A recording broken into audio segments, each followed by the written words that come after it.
좋은 월요일 아침입니다. 찬송가 407장 찬양하겠습니다. 구주와 함께 나 죽었으니 구주와 함께 나 살았도다.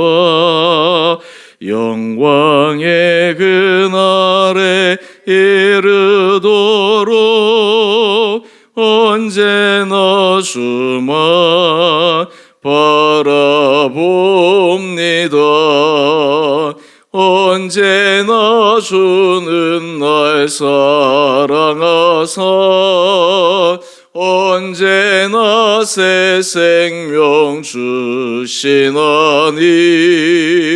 영광의 그날에 이르도록 언제나 주만 바라봅니다.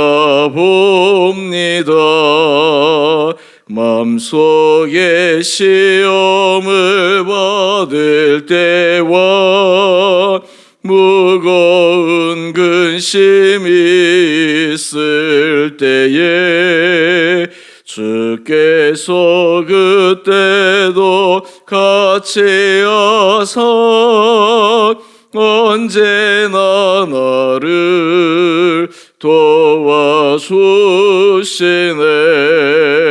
언제나 주는 날 사랑하사 언제나 새 생명 주시나니 영광의 그날에 이르도록 언제나 주만 바라봅니다. 뼈 아픈 눈물을 흘릴 때와 쓰라린 마음으로 탄식할 때 주께서 그때도 같이 하사 언제나 나를 생각하시네. 언제나 주는 날 사랑하사 언제나 새 생명 주시나니 영광의 그날에 이르도록 언제나 주만 바라봅니다. 내 몸의 약함을 아시는 주 못 고칠 질병이 아수 없네. 괴로운 날이나 기쁜 때나 언제나 나와 함께 계시네. 언제나 주는 날 사랑하사 언제나 새 생명 주시나니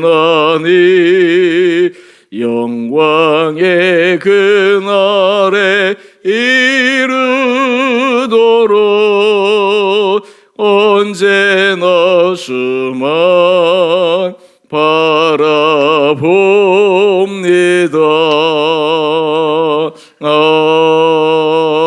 아멘. 오늘 말씀 갈라디아서 2장 11절에서 21절까지입니다. 게바가 안디옥에 이르렀을 때에 책망받을 일이 있기로 내가 그를 대면하여 책망하였노라. 야고보에게서 온 어떤 이들이 이르기 전에 게바가 이방인과 함께 먹다가 그들이 오매 그가 할례자들을 두려워하여 떠나 물러가매 남은 유대인들도 그와 같이 외식함으로 바나바도 그들의 외식에 유혹되었느니라. 그러므로 나는 그들이 복음의 진리를 따라 바르게 행하지 아니함을 보고 모든 자 앞에서 게바에게 이르되 내가 유대인으로서 이방인을 따르고 유대인답게 살지 아니하면서 어찌하여 억지로 이방인을 유대인답게 살게 하려느냐 하였노라. 우리는 본래 유대인이요 이방 죄인이 아니로되 사람이 의롭게 되는 것은 율법의 행위로 말미암음이 아니요 오직 예수 그리스도를 믿음으로 말미암는 줄 알므로 우리도 그리스도 예수를 믿나니 이는 우리가 율법의 행위로서가 아니고 그리스도를 믿음으로써 의롭다 함을 얻으려 함이라. 율법의 행위로서는 의롭다 함을 얻을 육체가 없느니라. 만일 우리가 그리스도 안에서 의롭게 되려 하다가 죄인으로 드러나면 그리스도께서 죄를 짓게 하는 자냐? 결코 그럴 수 없느니라. 만일 내가 헐었던 것을 다시 세우면 내가 나를 범법한 자로 만드는 것이라. 내가 율법으로 말미암아 율법에 대하여 죽었나니 이는 하나님에 대하여 살려 함이라. 내가 그리스도와 함께 십자가에 못 박혔으니 그런즉 이제는 내가 사는 것이 아니요 오직 내 안에 그리스도께서 사시는 것이라. 이제 내가 육체 가운데 사는 것은 나를 사랑하사 나를 위하여 자기 자신을 버리신 하나님의 아들을 믿는 믿음 안에서 사는 것이라. 내가 하나님의 은혜를 패하지 아니하노니 만일 의롭게 되는 것이 율법으로 말미암으면 그리스도께서 헛되이 죽으셨느니라. 아멘. 좋은 월요일 아침입니다. 오늘 본문 말씀은 이신칭이 믿음으로 의롭게 되는 복음의 굉장히 핵심적인 부분을 소개하고 있습니다. 오늘 이 말씀을 통해서 우리 안에 믿음으로 우리가 의롭게 된다라고 하는 분명한 그 의미를 다시 한번 말씀을 통해 묵상하고 우리 마음에 새기고 삶에 적용할 수 있는 시간 되기를 원합니다. 오늘 이 말씀을 하기 위해서 하나의 사건이 일어나는데 이 사건에 관해서 사도 바울의 복음에 대한 분명한 내용을 말씀을 통해 전하고 있습니다. 내용인즉슨 11절 말씀을 보면 게바가 안디옥에 이르렀을 때 그때 여러 이방인들과 함께 식사 교제를 합니다. 사실 초대 교회에 있어서 복음이 모든 이방인들에게도 복음이 되고 그리고 유대의 율법을 지키지 않아도 이방인들에게도 성령이 임하고 예수 그리스도로 말미암아 유대인과 헬라인, 이방인 구분 없이 하나님의 은혜 복음이 확증되고 전파된다라고 하는 것들을 계속해서 알아가고 있는 때였습니다. 그래서 복음이라고 하는 것은 율법의 행위를 벗어나는 것이다. 율법의 행위에 갇혀 있는 것이 아니다. 이것이 초대교회 성도들이 넘어서야 될 중요한 과제였습니다. 오랜 유대교 전통에서 율법을 지키는 것이 정말 하나님을 믿고 따르고 하나님 앞에 의롭게 사는 길이라고 믿고 계속해서 그 길을 추구해 왔는데 그보다 한 차원 높은 율법을 뛰어넘는 예수 그리스도를 믿는 그 안에 진정한 의로움이 있다라는 것이 초대교회에서 복음 전파에 있어서 핵심 내용이었습니다. 하지만 유대인들이었던 사도들, 사도 바울도 마찬가지죠. 이 율법의 전통에서 벗어나는 것이 결코 쉽지가 않았습니다. 오늘 본문에 보면 게바 베드로죠. 이방인과 함께 먹는데 할례자들을 두려워합니다. 율법의 전통에 의하면 할례자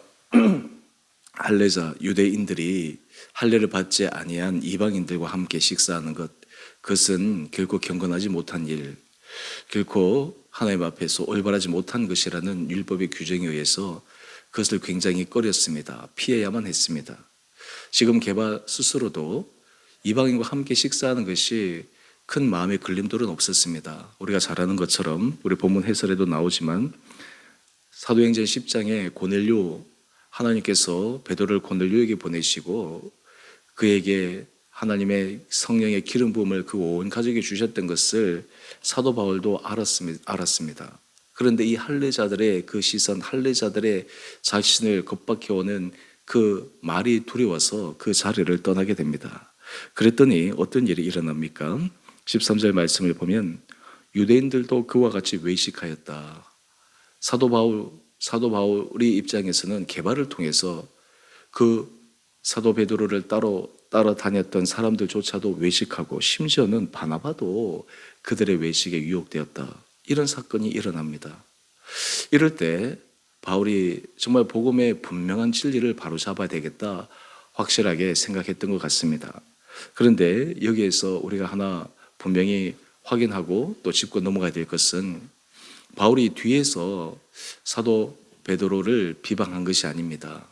11절 하반절을 보면 대면하여 책망하였다.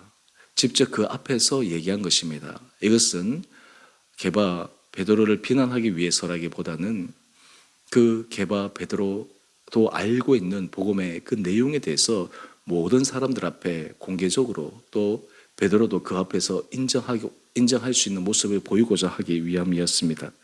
그 내용을 보게 되면 우리 14절 말씀을 한번 볼까요? 게바에게 분명하게 이야기를 합니다.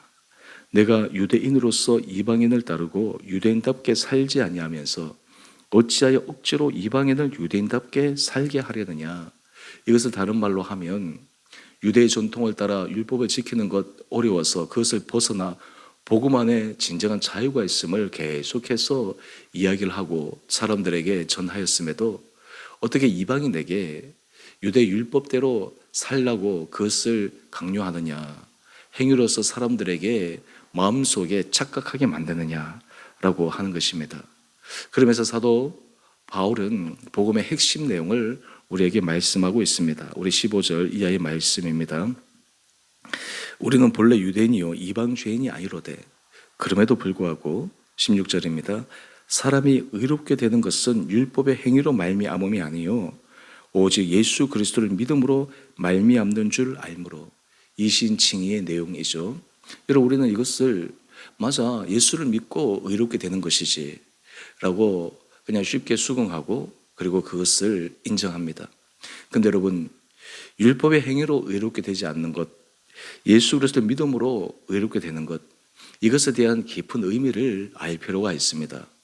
어떤 분들은 예수 그리스도를 믿으면 율법의 행위 그조차 지키지 않아도 되고 그것은 그냥 아무런 상관없이 좀 잘 못 나가면 타락하기도 하고 세상 사람들이 가지고 있는 가치 기준, 윤리 기준보다 더 낮게 살아도 아무런 문제 없다. 내가 예수 그리스도를 믿으니까. 이렇게 착각하며 그 예수 그리스도를 믿는다라고 하는 의미를 제대로 알지 못하고 사용할 때가 있습니다. 오늘 여기에서 우리가 율법의 행위로 의롭게 되지 않고 예수 그리스도를 믿음으로 말미암아 의롭게 된다. 이 부분을 우리가 조금 깊게 생각해 볼 필요가 있습니다. 여러분 율법의 행위로 우리가 이롭게 되지 아니한다. 이것은 쉽습니다. 사실 율법의 내용들은 하나님 앞에서 의롭고 경건하게 살아가야 되는 분명한 지표를 알려주는 것이죠. 십계명을 비롯해서 여러 율법의 조항들. 그런데 그 내용들이 사실은 개인이 지키기가 참 어렵습니다. 겉으로는 지킨다 하더라도 마음으로 지키는 것이 너무너무 어렵습니다. 예수님께서 산상수훈에서 말씀하실 때 겉으로는 지키는 것 같습니다. 겉으로는 그 율법을 따르는 것 같습니다. 그런데 마음에서부터 그것을 진정으로 따르지 아니하면 율법을 지키지 아니하는 것이라고 말씀합니다. 단편적인 예로 살인죄를 이야기하면서 꼭 누가 누구를 죽이는 실제적인 행위, 그것만이 살인죄가 아니라는 것입니다. 형제에 대해서 나가라 하고 미워하고 이 마음을 가지는 것, 바로 이미 그 마음 속에 살인을 저질렀다라는 것입니다. 여러분 이 정도 되면 이 세상에 어느 누구도 율법을 지킬 사람이 아무도 없습니다. 율법을 지킬 수 있다라고 자신을 가지고 할 수 있는 사람이 아무도 없습니다. 율법이 외식이라고 하는 것은 겉으로는 지키는 신용만 하는 거예요. 근데 속은 다릅니다.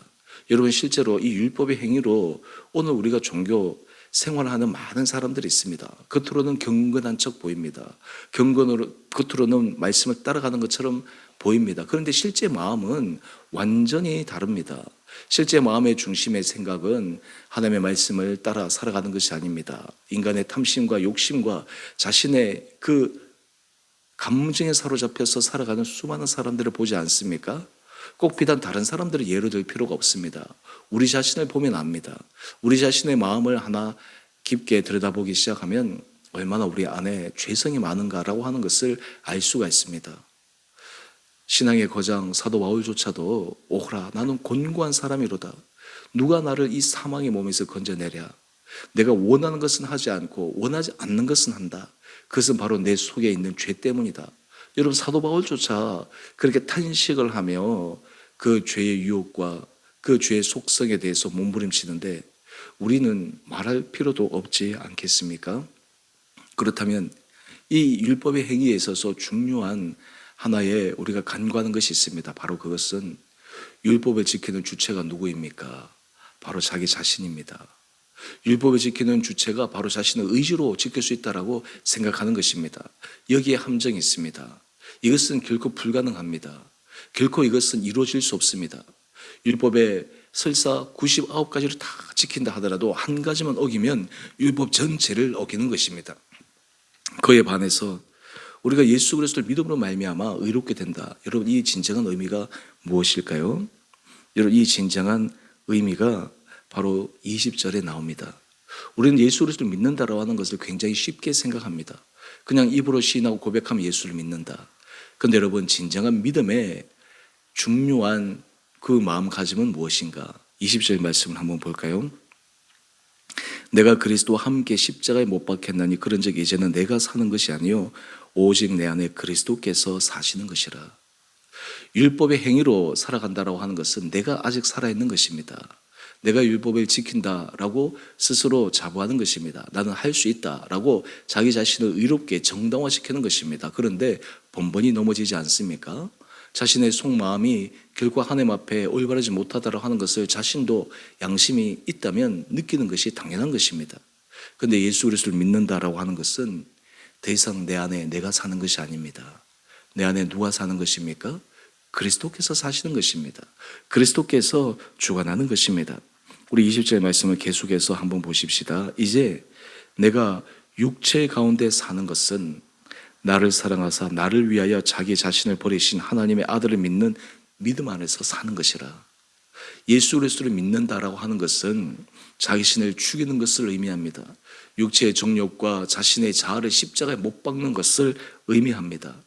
내가 내 힘과 내 생각으로 살아가는 것이 아니라 내 안에 살아계신 예수 그리스도가 살아계시도록, 이것이 바로 진정한 믿음의 모습입니다.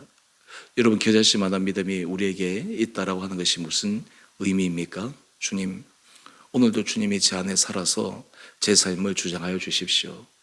그렇지 않으면 나는 내 자아가 끊임없이 살아나서 내가 예수를 믿는다고 하면서도 내 자아대로 주님께서 말씀하시는 그 말씀의 법을 어깁니다. 여기서 또 하나 중요한 것을 우리가 확인해야 합니다. 내 안에 그리스도께서 살아계실 때 우리의 실제적인 삶의 모습은 바리새인들이 보여주었던 외적인 경건의 모습, 그 이상의 경건의 모습을 추구하도록 만드십니다. 여러분, 이런 의미에서 구약의 율법이 폐하여진 것이 아닙니다. 그것이 아무런 상관없어지는 것이 아닙니다. 예수님께서 이 땅에 오신 것은 율법을 폐하는 것이 아니라 율법을 완성시킨 것입니다. 인간의 힘으로는 완성할 수 없습니다. 인간의 힘으로는 결코 그것을 따라갈 수가 없지만 내 안에 예수 그리스도께서 살아계실 때 우리는 그 길을 걸어갈 수 있습니다. 내 힘으로 할 수 없는 것, 내 능력으로 할 수 없는 것, 그것이 내 안에 예수 그리스도께서 살아계실 때 그 길을 걸어갈 수 있다. 여러분, 이것이 복음의 진리입니다. 이것이 바로 예수 그리스도를 믿는다라고 하는 것입니다. 여러분, 이런 것으로 우리의 삶을 한번 들여다보십시다. 많은 사람들이 예수를 믿지 않고 살아가는 모습이 얼마나 많을까요? 우리 개신교에서 그나마 존경받는 한경진 목사님이 계셨는데, 한경진 목사님 은퇴하시고 계실 때 다른 목사님들이 이제 건강이 어떠신가 그런 인사를 하러 종종 찾아갔다고 합니다. 그때 한경진 목사님이 찾아오신 목사님들에게 의외의 그런 당부를 하셨다고 해요. 그 내용인즉슨 목사님들 예수를 잘 믿으십시오. 여러분, 목사님들에게 예수를 잘 믿으라는 말이 얼마나 충격적인 말입니까? 그런데 그 말을 하신 한경진 목사님이나 듣는 목사님들은 그 말의 의미를 다 잘 알 것입니다. 오히려 예수 그리스도의 복음 안에 살아가는 것, 말씀을 알면 알수록 예수를 잘 믿는 것이 얼마나 어려운가. 여러분, 그렇게 생각하면 우리가 율법을 따라 살아가면 좀 신용은 할 수 있습니다. 하지만 복음 안에 살아간다고 하면 신용할 수 없습니다. 예수를 잘 믿는다라고 하는 것은 나는 죽고 예수로 사는 그 복음의 진리 안에 살아가는 것입니다. 오늘 여러분들은 이 믿음의 길을 걸어갈 수 있습니까? 내 힘으로는 불가능하고 너무나 어려운 길인데 주님 앞에 우리가 믿음으로 고백하고 내어 맡길 때 그 안 된다고 생각하는 것, 불가능하다고 생각하는 것이 우리 안에 이루어지는 것을 보면서 복음의 진리와 능력을 발견하는 것입니다. 오늘 이 아침 우리 안에 이 복음의 진리가 다시 한번 확인되고 깨달아지고 또 그런 은혜의 길로 걸어가는 우리 귀한 시간 되기를 원합니다. 돌아오는 주가 종교개혁 주일인데요. 우리가 이신칭이 믿음으로 구원받는다. 이것을 너무나 그냥 값싸게 만들어 버렸습니다. 그 의미를 퇴색시켜 버렸습니다. 오늘 그 의미를 갈라디아서 2장 20절 말씀을 통해 다시 한번 깊게 묵상하며 십자가 안에 내 자아와 내 정욕을 못 받고 오직 예수 그리스도 살아가는 그 은혜를 구하며 다시 한번 믿음의 길에 한 걸음 한 걸음 정진하는 귀한 삶 되시기를 주님 이름으로 축복합니다. 함께 기도하겠습니다. 사랑의 주님, 우리가 예수를 잘 믿는 것이 쉬워 보이지만 얼마나 어려운 길인지 압니다. 또한 어려워 보이지만 그 길이 얼마나 쉬운지도 우리가 경험합니다. 오늘 말씀을 통해 혹 우리가 율법 아래 살아가고 있는 우리의 모습은 없는지, 정말 우리의 속 사람이 정말 예수 그리스도로 살아가는 그 삶의 중심으로 서 있는지를 다시 한번 점검하며 살아가기를 원합니다. 십자가에 우리의 자아를 철저하게 못 받고 우리 안에 오직 예수 그리스도가 살아 예수 그리스도의 인도하심과 예수 그리스도께서 말씀하신 그 말씀에 순종하며 살아가는 우리 온 성도들 되게 하여 주시고, 그로 인해 우리가 복음 안에 약속하신 그 놀라운 진리 안에서 자유와 또한 주님의 주시는 놀라운 능력을 경험하는 성도들 되게 하여 주옵소서. 이 세상에서 정말 아직도 율법으로 살아가며 외식하며 그 모습이 반복되는 많은 사람들을 바라봅니다. 또한 그 사람 가운데 우리도 있을 수 있음을 고백합니다. 오늘 이 하루도 성령께서 우리 마음을 주장하여 주셔서 정말 복음의 진리 안에 살아가는 축복된 하루 되게 하여 주시기를 우리 사랑하신 예수님 이름으로 기도드리옵나이다. 아멘. 하늘에 계신 우리 아버지, 아버지의 이름을 거룩하게 하시며 아버지 나라가 오게 하시며 아버지의 뜻이 하늘에서와 같이 땅에서도 이루어지게 하소서. 오늘 우리에게 일용할 양식을 주시고 우리가 우리에게 잘못한 사람을 용서하여 준 것 같이 우리의 죄를 용서하여 주시고 우리를 시험에 빠지지 않게 하시고 악에서 구하소서. 나라와 권능과 영광이 영원히 아버지의 것입니다. 아멘. 오늘도 믿음으로 승리하시는 복된 하루 되시기를 바랍니다.